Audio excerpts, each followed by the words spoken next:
America, the greatest country on earth.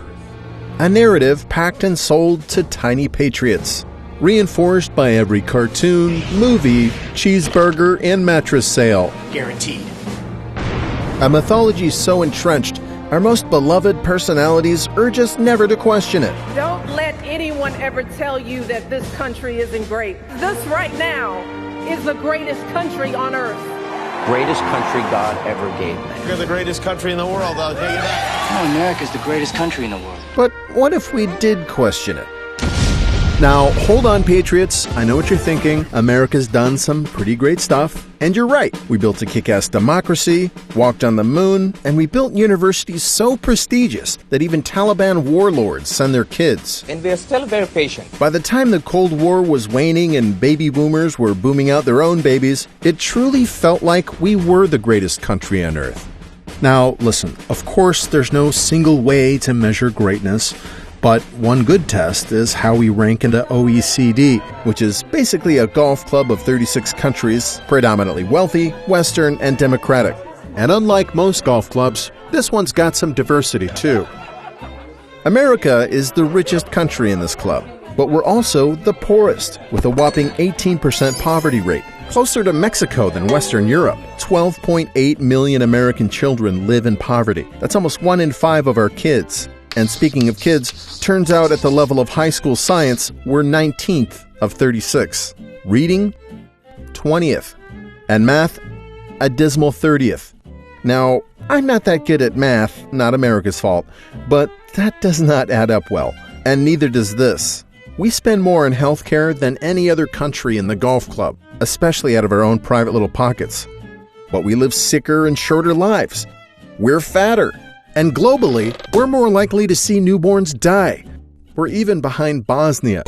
But we have freedom in America, and everyone's jealous or something. The enemies of freedom. Pursuing the enemies of freedom. The enemies of freedom. And other enemies of freedom. Turns out, a lot of countries have freedoms. And while we boast about them, using our rights is a different story. Only 56% of Americans turn out to vote, while it's closer to 80% in countries like Denmark and Australia.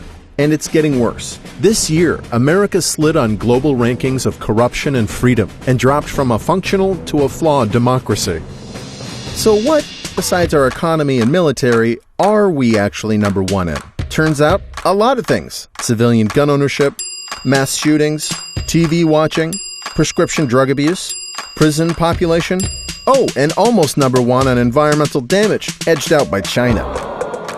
It's gotten to a point where I think there are specific times and places where you can confuse America for a developing country, as elections are tampered with, water can't be drunk from taps, citizens don't trust uniformed officers, infrastructure is crumbling, and where a dual system is emerging when public services are for sale for the highest bidder. You see this in countries like Pakistan or Nigeria, where the rich don't worry about the sad state of electricity or police because, well, they have generators and private security. Or in America, where the Kardashians rent their own firefighting force. We were fortunate enough and blessed enough, and I know that not everyone has this luxury available to them, but we were able to get private firefighters. When health, education, and safety are increasingly privatized or driven by privilege, the truth is, how great America is really depends on how rich you are. Now, I'm not saying we're Pakistan or Nigeria or any number of what we like to call developing countries, but we're not perched as high above them as we'd like to think. We got so caught up in the rhetoric about America being the greatest country on earth that we've long ignored the cracks in our system. And while a bit of patriotism is great, jingoism is dangerous, especially when it's built on old or fake news. So as we gear up for another election season where politicians tell us America is great, or that it isn't, and then proceed to make it worse, let's try a more truthful approach. America may once have been the greatest, but today, America, we're just okay.